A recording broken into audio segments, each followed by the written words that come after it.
Another week, another venture with As the World Turns. It seems this week. Deena, why are you smiling like that? Sorry. I still have a mental image of Henry's reaction when James told him that he's a product of his loins. You see, I don't have a smile on my face because I still have a mental image of Audrey wanting James in his loins. Well, at one point or another, a lot of women apparently wanted his loins. Can we not talk about James's loins for a second? It's getting awkward. Sure, one thing I'm loving about this Stenbeck family reunion is how fun it is. Considering how other storylines on the show right now are pretty serious, it's a breath of fresh air. I know. You can even tell the actors in the scene for Henry's paternal reveal are having fun playing it out. It was such a hoot to see them spit out zingy one-liners about Henry being Paul's brother, who I think should be paired up into a buddy comedy. With Paul being the sarcastic womanizer and Henry being the overdramatic schizo? I'd watch that. The potential of Roger Howarth and Trent Dawson in scenes together makes me not even care who gets James's bottomless inheritance. It's amazing how much fun Paul can be when he's not around Meg. Paul's not the only one. I thought you knew Meg's superpowers was to dull everything she comes in contact with. You don't have to tell me twice. It seems like she still has her sights on Damien, who is slowly succumbing to the kiss of death. I'm not sure what to make of Papa Grimaldi's actions this week. It's like he's purposely hoping Holden is really dead. I think he's just slowly turning evil again. I can tell, because the hairstylist for the show have slicked his hair back with enough hair gel to accommodate the 80s. So he wants Lily again. It looks like, if he plays his cards right, she might just fall for it. Speaking of which, Noelle Beck continues to knock these scenes out of the park. When Jack went over to her place to comfort Lily, the disbelief and hope on Lily's face spoke volumes. Another actor who's getting his Emmy reels in with his storyline is Van Hansis. Luke's guilt-ridden grieving process could have easily been over the top, but instead I was almost reduced to tears. I thought you couldn't cry because you were dead inside. You douche. Well, someone who seems to be in tears all the time nowadays is Allison, who is sporting a disastrous new hairstyle. Still not a fan? No. Well, I still like her, and was glad to see that Bob is slowly realizing Allison was right.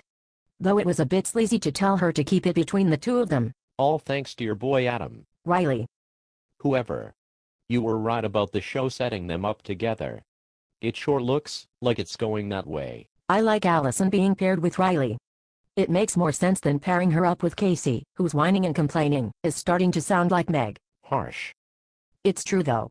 The show is shoving them down my throat and I can't understand, or care why those two are together. I sort of feel the same way about Casey and Allison. It's almost as if she's out of his league. I personally am hoping for a Riley-Terry union. That seems to make sense. Maybe then she would move away from Craig. Is her crush giving you the creeps as well? I just don't understand it. It's hard for me to get a good read of Terry when the writers are bombarding her character with multiple storylines before she's even established. I know what you mean. I think she has good intentions, but just a bit naive and arrogant about it. Though I'm still iffy about her resting on Craig while he was taking a nap. That was a bit psychotic. Speaking of Craig, after getting verbally abused by Rosanna for weeks, I'm glad he finally yelled back. And it looks like what Craig said really got to Rosanna too, but I'm not sure if I am ready for a reunion between the two. It would appear Rosanna finally respects how Craig is handling the household, while Carly is in rehab, especially when it comes to Parker. What? You just reminded me of Liberty. What is the matter with it, girl? It's to my understanding that she wants attention. Even if it means humping a guy in the backseat of his car in broad daylight. That girl has issues. Have you noticed how there were a lot more love scenes on the show this week than usual? Though not enough. What you mean? Liberty and that Tony kid. Yeah. Paul and Emily. Check. James and Audrey. Check. Henry and Vienna, Bonnie and Dusty. Check and check. Luke and... Oh. Bingo. You finally get it. Which brings me to my favorite moment from this past week. Which was when Noah went to Lily's home to tell Luke that he's going to be there for him, whether Luke likes it or not. I was ready to jump him right there. Yunuki. My favorite moment was when Audrey told Henry she loves him, like he's her own. It was just so laugh out loud hilarious. Yes, it was rather fun and silly.